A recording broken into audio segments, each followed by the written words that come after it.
કે બેટા હાશી વાત કે ગંગ સમાજ કહેવાય, ગંગામાં નવાય ખરું પણ કે હાંકળ પકનું ભરું હોય છે, એ તો તમે વિચાર કરો સાહેબ. રાત રજ જેટલી એક ભૂલને રડશે દિને રાત, પણ કરોડ હારા કામને નહીં વખાણે નાત સાહેબ. આવું છે. એટલે આમ હૃદયથી તો બધાય મોટા છે, પણ આમ વસ્તીની દ્રષ્ટિએ બહુ નાનો સમાજ છે.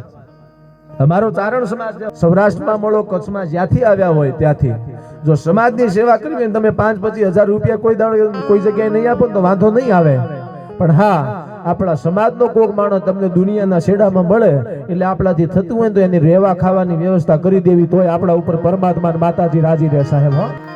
જ્ઞાતિ છે ને ગંગા કીધી યાર. સમાજના અનાજ જો મોતીનો કણ છે તમે મોંઘો કર્યો અને અનાજ સસ્તું કર્યું, બાકી વિચાર તો કરો મકઈનો એક એક દાણો હવા લાખનો હોત તો આપણે ખાત હું કોક. ભગવાન છે ને બધાયનું ધ્યાન. મોતનો ડર મુજને નહીં સત લવલેશ બસ એક ઈચ્છા કરો.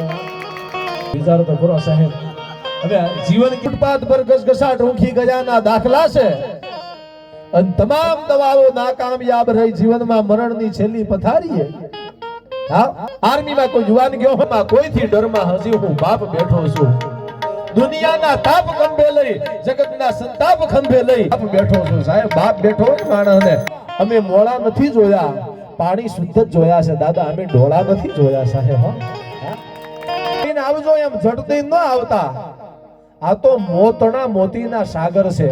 તમે કળજુ કાલેજુ કલેજુ એટલે કાળજુ હોય ને આપણું.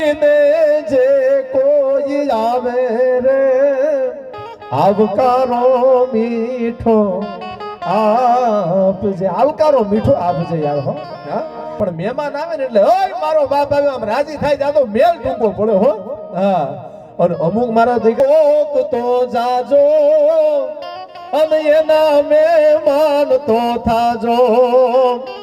ઝૂંપડીએ કોક તો જાજો યાર. હું લખ્યું છે કે ઝૂંપડી જે ઈ કોક તો જાજો રે. આ ગવરામાં હોવ પણ ભાયો વગરનું નો ભલે.